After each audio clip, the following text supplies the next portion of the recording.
Hello guys, welcome back to Gyani classes. आज के इस वीडियो लेक्चर में हम लोग डिस्कस करने जा रहे हैं चैप्टर 8 के ऊपर। चैप्टर 8 जिसमें बिहार बोर्ड में पूछे गए 2018 एंड 2017 के सारे क्वेश्चन का वन बाय वन करके हम लोग एनालिसिस करेंगे गाइस। तो एक्चुअल में चैप्टर 8 में आपको कौन सा पढ़ना है? चैप्टर 8 जिसका नाम मैं ले रहा हूं वो है ह्यूमन हेल्थ एंड डिजीज। वैसे इससे पहले भी ऑलरेडी 3 वीडियो अपलोड हो चुके हैं जिसको आपको देखना है, उसके बाद इस वीडियो को देखना है। तो उसका लिंक कहाँ है? हमारे इस आई बटन को आप क्लिक करेंगे और उस सारे वीडियोस को आप देख सकते हैं। तो गाइस बैठे बैठे क्या करना है कुछ काम। शुरू करते हैं क्वेश्चन सॉल्व करना, लेकर इसका आंसर का नाम। तो सबसे पहले मैं आपके सामने कुछ क्वेश्चन लाना चाहूंगा। कौन से ईयर का? जस्ट इसके बाद 2018 का। 2018 का ये सारा क्वेश्चन है जिसका आप स्क्रीनशॉट लेंगे। वैसे इसमें हम 3 ही क्वेश्चन डिस्क्राइब किए हैं, इसके बाद वाले अगले स्लाइड में और आप स्क्रीनशॉट लेंगे। पहले इसका स्क्रीनशॉट ले लें गाइस। हो गया? चलो आगे बढ़ते हैं। 2020 का, एक मिनट गलती हो गया, ये 2020 नहीं है, 2018 है। ठीक है, ये भी 2018 का ही ये सारा क्वेश्चन है जिसका आप स्क्रीनशॉट लेंगे। टोटल 8 क्वेश्चन है जिसमें से आपको 5 ऑब्जेक्टिव दिख रहा होगा और 3 सब्जेक्टिव क्वेश्चन है। 2 मार्क्स और ये 5 मार्क्स। टोटल कैलकुलेट आप कर सकते हैं कि कितने मार्क्स का क्वेश्चन पूछा गया। वैसे 5, 5, 10 और 4, मतलब टोटल 14 मार्क्स का क्वेश्चन पूछा गया। चलिए अब हम लोग आंसर की तरफ बढ़ते हैं और आंसर में सबसे पहले हम लोग डिस्कस करेंगे फर्स्ट क्वेश्चन के ऊपर। और फर्स्ट क्वेश्चन बहुत प्यारा सा क्वेश्चन है, बहुत आसान सा क्वेश्चन है। क्वेश्चन क्या कह रहा? Which of the following is an example of auto immune disease. Auto immune disease का मतलब समझ लीजिए आप। इम्यूनिटी को सबसे पहले आप जान लो कि हमारे बॉडीज में हमारा बॉडी का डिफेंस मैकेनिज्म इस तरह काम करता है कि जब कभी कोई एंटीजन होता है वो हमारे बॉडीज में घुसता है और हमारा बॉडी रिस्पॉन्स में क्या करता है? एंटीबॉडीज बनाता है। ये हमारे बॉडी का रिस्पॉन्स है। लेकिन कभी ऐसा केस में होता क्या है कि बॉडीज में एंटीजन नहीं आया, हमारे ही बॉडी के किसी ऑर्गेन को या किसी तरह के प्रोटीन को हमारे बॉडी ने रिकॉग्नाइज कर लिया कि भैया ये बॉडी का हिस्सा नहीं है, लग रहा बाहर से आया, तो उसके अगेंस्ट वो एंटीबॉडीज बनाना स्टार्ट कर देगा। और जैसे वो एंटीबॉडीज बनाएगा उसका इंपैक्ट बॉडी पे दिखना स्टार्ट हो जाएगा। इस तरह के डिजीज को हम लोग कहते हैं ऑटो इम्यून डिसऑर्डर। क्लियर? तो ऑटो इम्यून डिसऑर्डर में यहां पर पूछ रहा आपसे कि अस्थमा ऑटो इम्यून डिसऑर्डर है? नहीं, ये एलर्जिक डिसऑर्डर। अस्थमा, कैंसर के बारे में बता चुके हैं कि ऑन्कोजिन रिस्पॉन्सिबल है, अल्ट्रावायलेट रेडिएशन होता है, ये सारे प्रोटो ऑन्कोजिन को डीएक्टिव कर देते हैं, तब कैंसर होता है। बचा कौन? Arthritis, that is called rheumatoid arthritis. इसके केस में क्या होता है कि जोड़ वगैरह, जो ज्वाइंट्स वगैरह होते हैं, उन सारे ज्वाइंट्स में काफी ज्यादा पेन होता है। बट डजंट मैटर, आपको सिर्फ इतना याद रखना है कि इनमें से कौन सा ऑटो इम्यून डिजीज है। तो रूमेटॉइड अर्थराइटिस कौन से डिजीज में आता? ऑटो इम्यून डिजीज में। Clear guys? चलो प्यारा क्वेश्चन था, बहुत आराम से सॉल्व हुआ। अगले क्वेश्चन की तरफ बढ़ते हैं। नेक्स्ट क्वेश्चन क्या कह रहा? नेक्स्ट क्वेश्चन कह रहा कि the immediate metabolic change in the body notice after consuming tobacco is। सबसे पहले अगर कोई बंदा टोबैको लेता है, इन द सेंस स्मोकिंग कर रहा है, तो उस वक्त उसके बॉडीज में क्या होगा? पहला कहता है release of catecholamines due to stimulate of adrenal gland. ये तो सही है, मतलब एड्रिनल ग्लैंड से स्टिमुलेट करके ये केमिकल्स निकलेगा और ये केमिकल्स हार्ट बीट को बढ़ा देगा। सिंपल समझिए, कोई स्मोकर अगर सिगरेट पीता है तो उस केमिकल्स का असर हमारे डायरेक्ट बॉडी के किडनी के ऊपर पाए जाने वाले ग्लैंड्स के ऊपर पड़ता है जिसका नाम है एड्रिनल ग्लैंड। वो एड्रिनल ग्लैंड कुछ केमिकल सिक्रीट करेगा जैसे एड्रिनलिन, नॉर एड्रिनलिन और कैथेकोलामाइन्स, और इसका जब सिक्रीशन करेगा तो हार्ट बीट क्या हो जाएगा? बढ़ जाएगा। तो ये तो कथन सही है, लेकिन ये येलो कलर से क्यों नहीं है? देखते हैं आगे। Sudden increase in BP and heart, हाँ बिल्कुल सही है, ये दोनों का दोनों सही है कि हार्ट बीट क्या हो जाएगा? बढ़ जाएगा इस केमिकल्स की वजह से। तो आई होप सो, हाँ आंसर ये है, both A and B. Clear? और नन कह रहा, तो आंसर दोनों सही है कि टोबैको के केस में ये दोनों चीजें होंगी। क्लियर? चलो स्क्रीनशॉट ले लिया जाए गाइस। नेक्स्ट क्वेश्चन रिपीटेड है और ये क्वेश्चन क्या कह रहा है कि which of the following is retro virus. मैंने कई बार बताया, रिपीटेड क्वेश्चन 2022-2021 में भी एक सवाल पूछा है कि इनमें से कौन सा रेट्रो वायरस है। रेट्रो वायरस वो जिसके अंदर जेनेटिक मटेरियल आरएनए होता है, उसको रेट्रो वायरस कहते हैं, और एचआईवी एक रेट्रो वायरस है। चलो आगे बढ़ते हैं। आगे क्या कह रहा कि which of the following disease is generated by allergy. इनमें से कौन सा डिजीज है जो एलर्जी से जनरेट होता है? स्किन कैंसर नहीं, तो ऐसे छट गया। एंटेरिक फीवर नहीं, ग्वाइटर नहीं, बचा कौन? Hay fever. Clear? Skin cancer तो आप जान रहे हो ना कि स्किन कैंसर के होने का कारण कुछ और है, वो किस केस में नहीं आता है? एलर्जेंस के केस में नहीं होता है। हाई एलर्जेंस के केस में हे फीवर आता है। और अभी जो जस्ट पहले थोड़ी देर पहले मैं एक क्वेश्चन में देख रहा था कि वहां पर एलर्जिक रिएक्शंस होगा, जैसे अस्थमा। अस्थमा भी आपका एलर्जी के केस में आता है। क्लियर?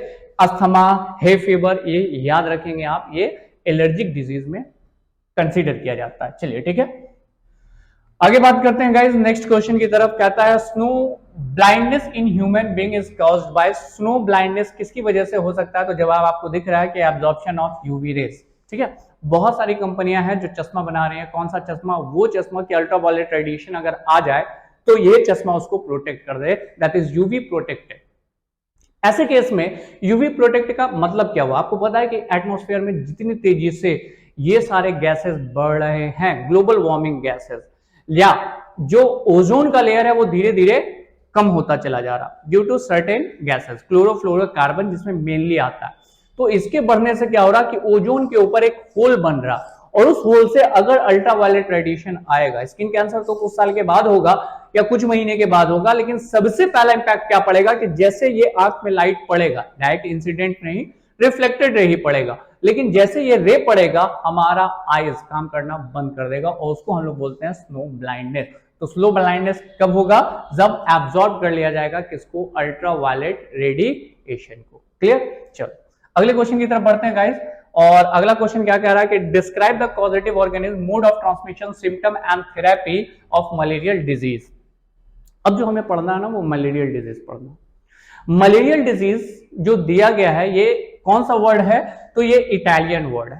ठीक है, इटैलिक वर्ड से लिया गया है, और इसमें दो वर्ड होता है। एक वर्ड होता है माला, वैसे देखा जाए तो हम लोग माला को हार कहते हैं, लेकिन इटैलिक में अगर आप माला कहोगे उसका मतलब होता है बैड, बुरा। ठीक है, और एरा, एरा का मतलब एयर, तो हो गया क्या? मैला एयर, नहीं मैला एयर, तो दिस इज कॉल्ड मलेरिया। पूरा मिला करके इसको बोलते हैं मलेरिया। मलेरिया को कॉज करने वाला एक ऑर्गेनिज्म है जिसका नाम है प्लाज्मोडियम, और प्लाज्मोडियम का 4 स्पेसीज होता है, plasmodium falciparum, plasmodium vivax, plasmodium ovale and plasmodium malaria. Clear? इसलिए हम शॉर्ट में कहेंगे प्लाज्मोडियम स्पेसीज। ये है क्या? ये बैक्टीरिया भी नहीं है, ये वायरस भी नहीं है, ये है प्रोटोजोआ। हमारे बॉडी में कैसे आता है?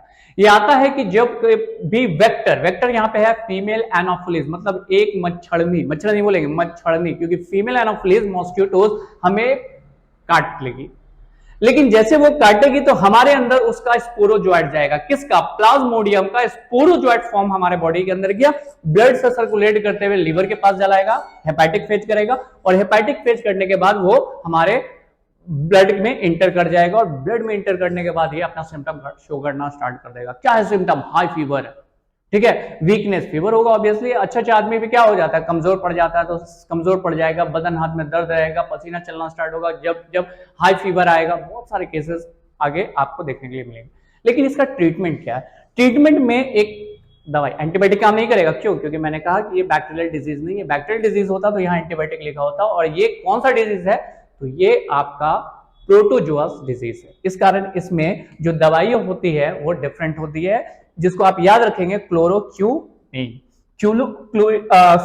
क्लोरोक्यूनिन जो दवाई है ये काम आती है किसके केस में? मलेरिया के केस में। आते हैं कॉजेटिव ऑर्गेनिज्म है प्लाज्मोडियम स्पीशीज, ये तो याद हो गया। मोड ऑफ ट्रांसमिशन आपको पता है कि the plasmodium are carried from the infected person to a healthy person by the female anopheles mosquitoes vector. मतलब मेरे बॉडी में अगर वो मच्छर काट रहा तो मच्छर से नहीं आ रहा, बल्कि वो मच्छर किसी इन्फेक्टेड आदमी को काटा है, उसके अंदर गया और उससे हमारे बॉडीज में चला गया, और हमारे बॉडीज में जो आया है वो स्पोरोजोइट्स फॉर्म, स्पोरोजोइट्स, ये याद यहां रखिएगा।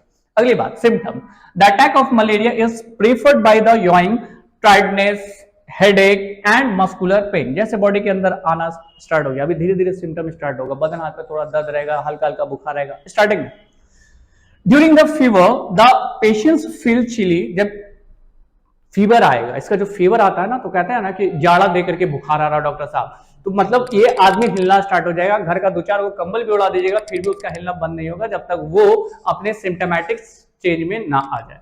अगला कहता है sickness and has acute headache, nausea and high temperature. Nausea कहते हैं उल्टी, जी मत लाना, हमेशा जी मत लाता रहेगा, इसलिए फीवर वगैरह आता है तो हम लोगों को बहुत खाने का मन करता है, नहीं बहुत सारा लगता है निकालने का मन कर रहा, ठीक है, तो इन द सेंस, और ट्रीटमेंट बता दी है क्लोरोक्विनोन, दैट्स सफिशिएंट, 2 मार्क्स, ठीक है। 5 मार्क्स का होता तो और ज्यादा एक्सप्लेनेशन होता, लेकिन 2 मार्क्स के लिए एक्सप्लेनेशन काफी, ठीक है। चलो इसका स्क्रीनशॉट लेंगे, नेक्स्ट क्वेश्चन की तरफ आगे बढ़ते हैं गाइस। नेक्स्ट क्वेश्चन भी रिपीटेड है, कहता है ड्रॉ द नीट वेल लेवल diagram of typical antibodies. I hope so कि ये थर्ड टाइम ये क्वेश्चन रिपीट कर रहा, सही है। चल अब इसका स्क्रीनशॉट ले लो, मतलब क्योंकि ये क्वेश्चन रिपीटेड है, स्क्रीनशॉट पे छोड़ भी दोगे तो क्या दिक्कत है। अगला कहते हैं what is acquired immunodeficiency syndrome, give an account of its pathogens transmission, etiology, diagnosis and remedies, suggest measurement for its prevention। आधी बात तो आप जानते हो, मोड ऑफ ट्रांसमिशन और इसका प्रिवेंशन। बचा क्या, थोड़ा सा एचआईवी वायरस के बारे में जान लो, इतना लिख दोगे 5 मार्क्स आपका कंप्लीट। आते हैं AIDS means deficiency of immune system acquired during the lifetime of an individual. It is a क्या syndrome caused by HIV virus. AIDS जो डिजीज है वो काउज करने वाला ये वायरस है, जिसका नाम क्या है, एचआईवी वायरस। हमारे बॉडी में 2 तरह के लिम्फोसाइट्स होते हैं, टी लिम्फोसाइट्स और दूसरा बी लिम्फोसाइट्स। टी लिम्फोसाइट्स में एक सेल होता है जिसका नाम है helper T cell. HIV virus उस हेल्पर टी सेल पर जाके अटैक करता है और उसको काम करने से रोक देता है। हेल्पर टी सेल का काम क्या है, हेल्पर टी सेल किसी भी बाहर से आए हुए पैथोजेंस को मारता नहीं है, बल्कि इसका काम है कि सबको इन्फॉर्म करना। क्या इन्फॉर्म करना, कि बॉडी में किसी तरह का कोई अटैकिंग एजेंट आ चुका है।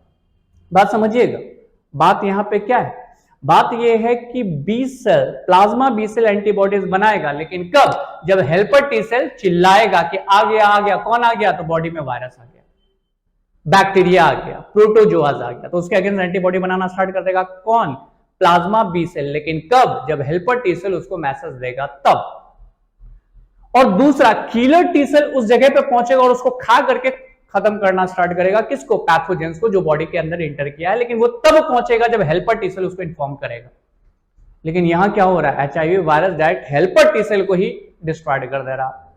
तो अगर हेल्पर टी सेल डिस्ट्रॉयड हो गया, बॉडी में किसी तरह का कोई पैथोजेंस इंटर किया है, ना बी सेल को पता है कि बॉडी में पैथोजेंस इंटर किया है, ना फिर किलर टी सेल को पता है कि बॉडी में किसी तरह का एंटीजन इंटर किया, उसको बेखबर है वो, और ये अपना पूरा एंजॉयमेंट करेगा। मतलब एचआईवी वायरस से नहीं लोग मरते हैं, बल्कि एचआईवी वायरस इम्यूनिटी को सप्रेस कर देता, खत्म कर देता। हेल्पर टी सेल डिस्ट्रॉयड, कभी बॉडी को पता नहीं चल पाएगा कि बॉडी में पैथोजेंस इंटर कर चुका, और दूसरे पैथोजेंस आएंगे और पूरा एंजॉयमेंट करेंगे। क्यों, क्योंकि ना किलर टी सेल काम करेगा, ना दूसरा आपका कौन, प्लाज्मा बी सेल काम करेगा जो एंटीबॉडीज बनाकर इसको मार सकता था। दोनों का दोनों खत्म, बॉडी खत्म।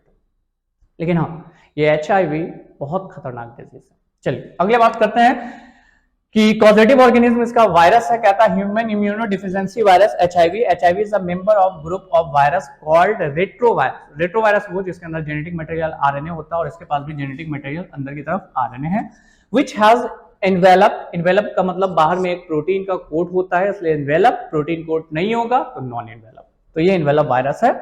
Enclosing RNA genome, it is spread from one person to another by via body fluid. Body fluid के थ्रू एक पर्सन से दूसरे पर्सन में कांटेक्ट जा सकता है, ठीक है। बाकी मोड ऑफ ट्रांसमिशन आप ऐसे पहले भी पढ़े होंगे क्लास 10th में, ठीक है, तो आपको खुद समझ में आ जाएगा। चलो देखते हैं आगे क्या कह रहा है इसमें।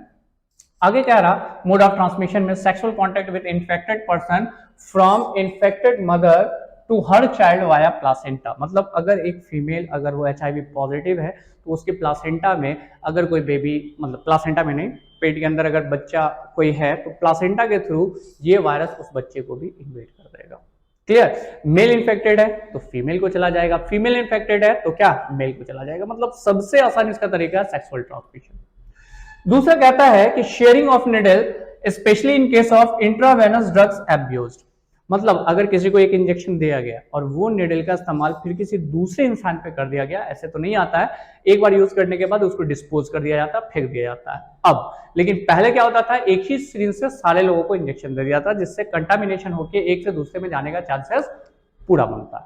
अगला, by transfusion of contaminated blood and blood products. अगर किसी इंफेक्टेड पर्सन का जो एचआईवी पॉजिटिव है इन द सेंस जो एड्स से ग्रस्त है उसका ब्लड लेकर किसी दूसरे आदमी को डोनेट कर दिया। किसी को ब्लड की जरूरत पड़ती है ना, तो डोनर जब भी होता है, जब वो ब्लड डोनेट करता है तो उसका ये सारा चेकअप किया जाता है HIV वाला। ठीक है, HIV अगर निगेटिव होगा तब उसका ब्लड डाला जाएगा, नहीं अगर मान के चलो कि चेक किया गया, ब्लड डाल दिया गया, तो वो HIV पॉजिटिव है तो ये भी HIV पॉजिटिव हो जाएगा। मेनली ट्रांसमिशन इसका फ्रूट से हो रहा। ठीक है, अगला कहता है कि प्रिवेंशन क्या है। प्रिवेंशन में कहता है कि सबसे पहला इसका प्रिवेंशन करेंगे तो कहता है before blood transfusion diagnose donor for HIV test. पहले डालने से पहले हम उसका HIV टेस्ट कर लेंगे ब्लड ट्रांसफ्यूजन करने से पहले। Always use new needle by syringe, हमेशा हमेशा हमेशा नया सिरिंज का इस्तेमाल करेंगे जब कभी भी इंजेक्शन लेना है। वैसे इन सब चीजों की जरूरत ना पड़े ज्यादा बेहतर है।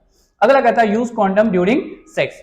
कॉन्डम जो है वो दो चीज में आता है, एक तो बर्थ कंट्रोल में काम आएगा और दूसरा काम ये भी करता है कि मेल से फीमेल में या फीमेल से मेल का ये ट्रांसफर को रोक देता है, खासकर सेक्सुअल ट्रांसमिटेड डिजीज को। ऐसा नहीं है कि HIV इकलौता ट्रांसमिटेबल डिजीज है जो सेक्सुअल ट्रांसमिटेड डिजीज में आता है, इसमें और भी आता है जैसे गोनोरिया, सिफिलिस, बहुत खतरनाक ये सब भी बीमारी है, बट डजंट मैटर, ये सबसे ज्यादा खतरनाक है। अगला कहते हैं डायग्नोसिस। अगर किसी को HIV है और अर्ली HIV का डिटेक्शन पता नहीं चलेगा, आपके हमारी तरह बिल्कुल नॉर्मल होगा, ठीक है, उसका मतलब बहुत सारे लोगों का तो डिटेक्शन होते होते 5 साल का टाइम लग जाता है, तो स्टार्टिंग में हमारे आपकी तरह लगेगा, तो आप कभी रिकॉग्नाइज नहीं कर पाओगे कि वो HIV पॉजिटिव है या HIV निगेटिव है। तो अर्ली डायग्नोसिस कंफर्म करता है कौन? इलाइजा। इलाइजा मतलब एंजाइम लिंक्ड इम्यूनोसॉर्बेंट एसे। दूसरा कहता है PCR test, polymerase chain reaction, ये भी टेस्ट डिटेक्ट कर लेता है किसको? HIV को अर्ली स्टेज में। अगला कहता है वेस्टर्न ब्लॉटिंग, ये भी एक टेस्ट का नाम है जिसपे कंफर्म कर देता है कि HIV पॉजिटिव है या HIV नहीं, दैट इज नेगेटिव। क्लियर है गाइस? आप इसका स्क्रीनशॉट लेंगे। वैसे आधी बात तो आप जान रहे थे, सिर्फ आधी बात हमको कहनी थी, 5 मार्क्स आपके खाते में। 2018 का क्वेश्चन सॉल्व हो गया। अगली बारी किसकी? 2017 की। वैसे 2019 आ गया, थोड़ा सा ईयर गलत लिखा गया, आप सही कर लोगे। 2017 का ये क्वेश्चन है आपके सामने आ रहा। थोड़ा बहुत मिस्टेक हो जाता है, रात में क्वेश्चन टाइप करना पड़ता है, स्लाइड बनाना पड़ता है, इसलिए छोटा मोटा मिस्टेक मैनेज कर लीजिएगा। क्लियर? चलो, वैसे तो आप मैनेज करके ही चल रहे हो, देख रहे हो। डायरेक्ट आ गया।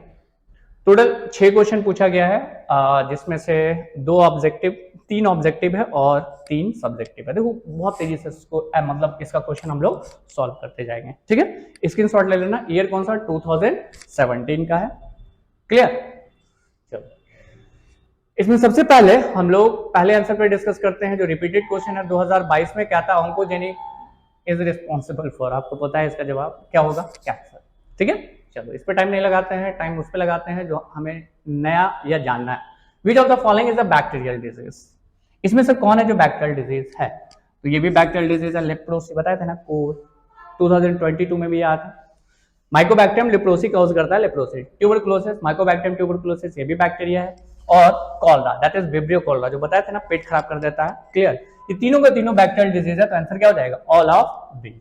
वैसे आंसर तो सामने लिखा हुआ रहता है, बोलोगे तो ज्यादा अच्छा यही होगा कि आंसर नोट कर लो, लेकिन हमारा एम समझने का है, क्योंकि क्वेश्चन में अगर थोड़े भी चेंजेस आएंगे तो आप आराम से पकड़ोगे 2023 वाले सारे क्वेश्चन को। क्लियर?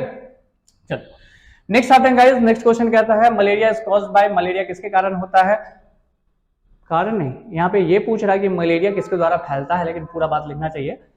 आंसर क्या है? Female anopheles. Male anopheles male कभी नहीं काटता, इसलिए मैंने क्या कहा, मच्छरनी नाम याद रखिएगा, आपको फीमेल ऐसे याद हो जाएगा। तो male culex, female anopheles, female aedes and female anopheles. तो यहाँ पे है सॉरी मेल एनोफिलिस, तो आंसर क्या हो जाएगा? Female Anopheles. नेक्स्ट क्वेश्चन आते हैं गाइस। नेक्स्ट क्वेश्चन कौन सा है? क्वेश्चन कहता है right any 4 sexual transmitted disease with their causative pathogen. अभी मैंने कहा कि HIV इकलौता डिजीज नहीं है जो सेक्सुअल ट्रांसमिटेड डिजीज में आता है। HIV के अलावा बहुत सारे ऐसे डिजीज है जो सेक्सुअल ट्रांसमिटेड डिजीज में आता है, जिसमें आपको नाम याद रखना है। तो सर ये तो पहले बता ही दिए, तो यहाँ लिखने में क्या दिक्कत है? दोबारा तो लिखा जाएगा ना, क्योंकि 4 आपसे नाम पूछा। चलिए कॉजेटिव ऑर्गेनिज्म HIV जानते हैं, gonorrhoea, positive organism gonococci, clear. Syphilis positive organism treponema pallidum, और ट्राइकोमोनास जो पॉजिटिव ऑर्गेनिज्म है ट्राइकोमोनास वैजिनलिस।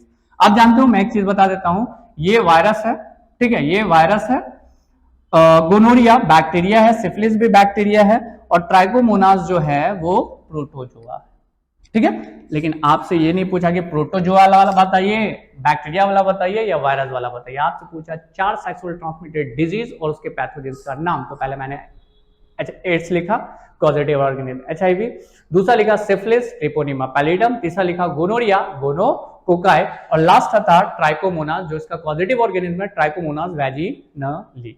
ठीक है, इसका स्क्रीनशॉट लेंगे गाइस, आपको याद रखना होगा इन सारे का नाम। क्लियर?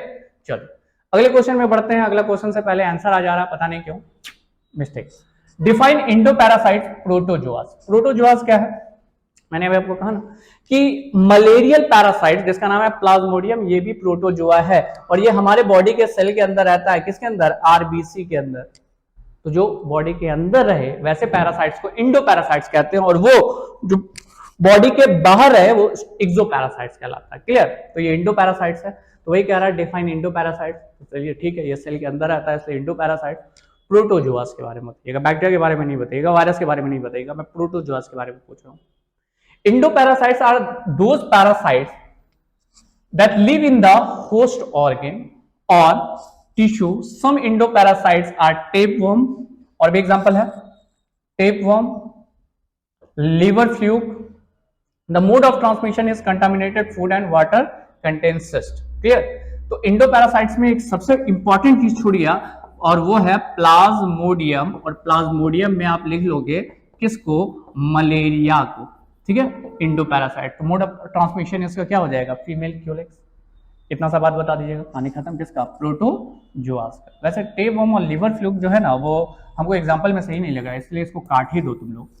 ठीक है, फिर से मैं आपको डिफाइन थोड़ा सा कर दे रहा हूं, गलती मत उतार देना। Endoparasites are those parasites that live in the host organ और tissue. Some endoparasites are plasmodium. ठीक है, डिजीज मलेरिया काउज करता है। इसके बाद ये लिखना स्टार्ट कर देना। ठीक है, और उसके बाद हो जाएगा दूसरा आपका इंट अमीवा हिस्टोलाइटिका। हिस्टोलाइटिका जो काउज करता है एमोबीएसिस। ठीक है, ये दोनों का दोनों इंडोपैरासाइट्स है, लेकिन हाँ हमसे प्रोटोजोअन्स पूछा। ये दो एग्जांपल जो लिखा हुआ ना, ये हेल्मिंथेस वाला एग्जांपल लिखे गए, इसलिए गलत मैं नहीं लिखा सकता हूँ, जो बात है साफ। The mode of transmission is contaminated food and water contain 6। तो इसके लिए तो ये सही हो गया इंटरमीवा हिस्टोलाइटिका के लिए। और प्लाज्मोडियम के लिए एक और मोड लिख सकते हैं, वो क्या है? फीमेल मॉस्किटोज, जिसका नाम क्या है? Female mosquito. मॉस्किटोज के बारे में डिफाइन कर देना, मॉस्किटो। ठीक है, मॉस्किटो फीमेल के बारे में लिख देना, कहानी खत्म। ठीक है, चलो इसका स्क्रीनशॉट ले लो, थोड़ा करेक्शन कर लेना, अच्छे से लिख लेना। सही है। नेक्स्ट क्वेश्चन 5 के बाद देखते हैं कौन सा क्वेश्चन है और क्या कह रहा है नेक्स्ट क्वेश्चन। नेक्स्ट क्वेश्चन कह रहा right the basic principle of immunology and their application. 5 marks का क्वेश्चन है, लास्ट क्वेश्चन है आज के लिए। और इम्यूनोलॉजी लास्ट लाइन कहा। और इम्यूनोलॉजी क्या है? मैं एक बार फिर से बताऊं कि हमारी बॉडीज के अंदर जो डिफेंस मैकेनिज्म है, fight against the foreign bodies, उसको हम इम्यूनिटी कहते हैं, और उसके स्टडी को कहेंगे इम्यूनोलॉजी। ठीक है, कहता है the immune system of 2 types. Immune system कितने तरह का? 2 तरह का। दैट आर इनेट इम्यूनिटी, वो इम्यूनिटी जो जन्म से मौजूद हो, एंड एक्वायर्ड इम्यूनिटी जो डेवलप करेगा बर्थ के बाद। कई बार ये बात बोल चुके हैं, चलो ये भी याद है कि वो इम्यूनिटी जो जन्म से मौजूद है वो इनेट इम्यूनिटी, जो जन्म लेने के बाद आए वो एक्वायर्ड इम्यूनिटी। जैसे एड्स, एक्वायर्ड, एक्वायर्ड वर्ड से बनाना, एक्वायर्ड इम्यूनो डिफिशियंसी सिंड्रोम, क्योंकि जन्म लेने के बाद हुआ। तो सर अगर माँ के पेट में रहेगा, बच्चे को अगर हो जाएगा प्लासेंटा के थ्रू, तब भी उसको एड्स ही कहेंगे। ठीक है, क्योंकि इसका फीमेल के अंदर कहां से आया? फीमेल से बच्चे में गया, लेकिन फीमेल के अंदर कहां से आया? मेल के कांटेक्ट के थ्रू। तो फीमेल ने जन्म लेने के बाद उसके अंदर आया। क्लियर? एक्सेप्शन थोड़ा बहुत मिलेगा, चलो एडजस्ट कर लेना। अगली बात कहता है the immunity is responsible for fight foreign bodies. अब फॉरेन बॉडीज कौन है? तो बाहर से जो भी अंदर की तरफ एंटर कर रहा, like to be a bacteria, virus, protozoas, helminth, कोई भी बॉडी के अंदर घुसेगा तो वो foreign bodies. Even dust particles भी हमारे लिए फॉरेन बॉडीज है। Clear? Such as bacteria, virus etcetera. Healthy immunity accomplished some basic principles such as, मतलब अच्छा जिसका इम्यूनिटी है हमारा आपका, कैसे? कोरोना के टाइम में जिंदा बच गए, यही सबसे बड़ी बात हो सकती है कि इम्यूनिटी ठीक ठाक है। ठीक है, तो हमारा इम्यूनिटी किस तरह से काम करता है?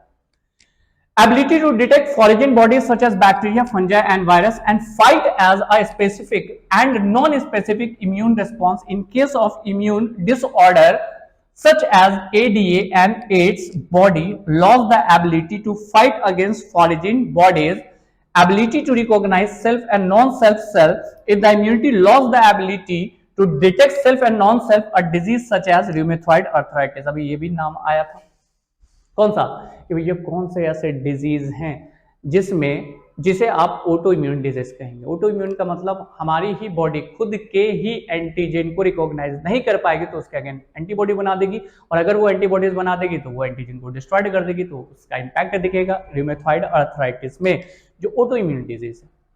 लेकिन जनरली है क्या, अभी मैंने एचआईवी के बारे में आपको पूरा डिटेल बताया कि एचआईवी और एडीए एक और डिजीज है जो एचआईवी की तरह दिखता है, एडीए। तो सर कहाँ पढ़ेंगे, जस्ट इसके बाद बायोटेक्नोलॉजी जो स्टार्ट होगा वहां पे मैं पढ़ाऊंगा आपको एडीए, लाइक टू बी एड्स। लेकिन ये क्या है, जेनेटिक डिसीज है, मतलब बच्चे को जन्म से ही मौजूद रहता है। तो सर ये एड्स कैसे कहलाएगा, ये एड्स की तरह डिजीज है जिसमें इम्यूनिटी डल पड़ जाती है, घट जाती है, जैसे एड्स में घट जाती है, क्लियर। तो इसको हम लोग कहते हैं एडीए। एक्चुअल में एडिनोसिन डीएमिनेज नाम का एक एंजाइम है जो बॉडी को इम्यूनिटी के लिए हेल्प करता है, और कुछ बच्चे के अंदर ये जीन डीएक्टिव हो जाते हैं। जब डीएक्टिव हो जाते हैं तो they show like to be a symptom like to be a AIDS, clear. चलो इतना सा आप नोट कर लेंगे गाइज। अभी एक स्लाइड और है, भागेगा नहीं, कुछ मिनट और लेंगे और कहानी खत्म करते हैं, ठीक है। बस इतनी देर और कहता है कि जब कभी कोई एंटीजन हमारे बॉडीज के अंदर इंटर किया तो हमारा बॉडीज कैसे काम करता है, बात समझिएगा। वो रिकॉग्नाइज करता है कि ये बॉडी का सेल है या बॉडी से बाहर का सेल है। रिकॉग्नाइज किया, helper T cell, helper cell हल्ला करना स्टार्ट कर दिया। कब, जो फॉरेजिन बॉडीज आ गया, कौन आ गया, तो फॉरेजिन बॉडीज आ गया। फट से प्लाज्मा बी सेल एंटीबॉडीज बनाना स्टार्ट कर देगा, और दूसरा कि टेलर टी सेल उस जगह पे पहुंच करके मारना स्टार्ट कर देगा। लेकिन ये स्लो प्रोसेस है। कैसा प्रोसेस है, स्लो प्रोसेस। जैसे बहुत सारे लोगों को, आपको हमको हो सकता हुआ होगा क्या, पॉक्स हुआ था, लेकिन पॉक्स एक बार होता है लाइफ, तो नहीं सर हमको 2 बार हुआ। तो एक बार कॉप पॉक्स हुआ होगा, तो एक बार चिकन पॉक्स हुआ होगा। लेकिन अगर चिकन पॉक्स एक बार हो गया, दोबारा अगर आपको हो रहा तो आपकी इम्यूनिटी डल है, यह बात याद रखिएगा। अगर इम्यूनिटी ठीक ठाक है, मैं ठीक ठाक वाले पे बात कर रहा हूँ, बीमार वाले पे नहीं बात कर रहा हूँ। अगर आपकी इम्यूनिटी ठीक ठाक है तो दोबारा आप कभी भी चिकन पॉक्स से दोबारा ग्रस्त नहीं होंगे। क्यों, क्योंकि जैसे चिकन पॉक्स का वायरस आपके बॉडीज में आया, कोई दवा काम नहीं करने वाला, डॉक्टर के पास जाइएगा, पैरासीटामोल देगा, उसके अलावा कुछ नहीं। घर पे आराम कीजिए, रेस्ट कीजिए, लिक्विड फ्लूइड खाइए, ठीक है, थोड़ा तेल मसाला से बच जाइए, बस इतना सा काम करना है। और पैरासीटामोल, हाई फीवर को रोकना, बॉडी खुद काम करेगी। बॉडी के अंदर वो सारी चीजें हैं। आज से कुछ पहले अगर हम चलते हैं, जब तक एंटीबायोटिक का खोज नहीं हुआ था अलेक्जेंडर फ्लेमिंग के द्वारा, तब तक लोग जिंदा रहते थे। हाँ, तो जो लोग जिंदा रहते थे, कैसे जिंदा रहते थे, क्योंकि बॉडी खुद फाइट करती है। कुत्ता बिल्ली इन सबको देखो कभी एंटीबायोटिक खाते हुए, लेकिन हम लोग थोड़ा सा फीवर हुआ ले लिए एंटीबायोटिक। क्यों, क्योंकि हम अपनी इम्यूनिटी को सप्रेस कर रहे हैं खाली दवा खा करके। खैर, दवा के ऊपर हम ज्यादा लेक्चर नहीं देना चाहते हैं, वरना कोई वीडियो लीकेज कर दिया तो फिर बैंड लग जाएगा। चलो यहाँ पे बात समझो क्या बोल रहे हैं। 2 पॉइंट्स इतना सा बात समझ लो कि हमारे बॉडी में जैसे कोई एंटीजन आया, हमारा body helper T cell inform कर दिया प्लाज्मा बी सेल को, और किसको, मेमोरी बी सेल को। लेकिन हम जितनी तेजी से बोले इतनी तेजी से बॉडी नहीं रिस्पॉन्स करेगा, उसको टाइम लगता है रिकॉग्नाइज करने में, उसके लाइक एंटीबॉडीज बनाने में, ठीक है। और जब वो एंटीबॉडीज बना देगा तो ये एंटीबॉडीज और किलर टी सेल दोनों उसको मारना स्टार्ट कर देगा। मार तो देगा, खत्म कर देगा, लेकिन वो अपने अंदर एक चीज स्टोर कर लेगा, यहां नहीं, पूरे बॉडीज में, और उसका नाम है मेमोरी बी सेल। क्या नाम है, मेमोरी बी सेल। अब दोबारा जैसे ही एंटीजन उसके बॉडीज में जाएगा, अब इस बार 9 दिन का टाइम नहीं लगने वाला, 9 दिन आप फीवर से ग्रस्त नहीं होंगे। अब भी वायरस अंदर गया, एंटीबॉडीज तुरंत बन जाएगा। क्यों, क्योंकि ये memory B cell quick active करेगा। हम लोगों का वैक्सीन कैसे काम करता है, थोड़ा सा एंटीजन लिया जाता, डाल दिया जाता, वीक एंटीजन। एक दिन बीमार पड़े, बॉडीज रिस्पॉन्स किया, एंटीबॉडीज बना के रख दिया, खासकर मेमोरी बी सेल।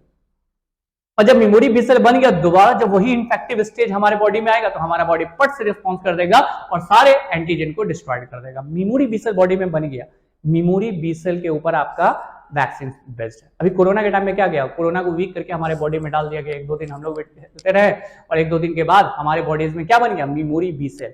अब डायरेक्ट कॉन्टेक्ट में भी आएगा कौन, कोरोना, तो उसका एंटीबॉडीज बॉडी में बन जाएगा क्विक। किसके कारण, मेमोरी बी सेल के कारण।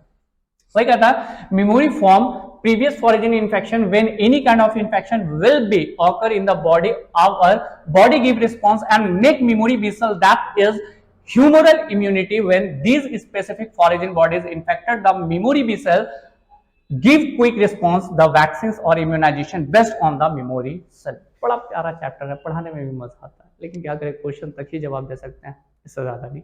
तो आज भी आप क्या करोगे, इसका स्क्रीनशॉट लोगे। वैसे मैं पहले हट जाता हूं, ठीक है। चलो तो गाइस लास्ट का पढ़ जा चुका है और आपको पता है कि मैं क्या बोलने वाला हूँ। Thank you and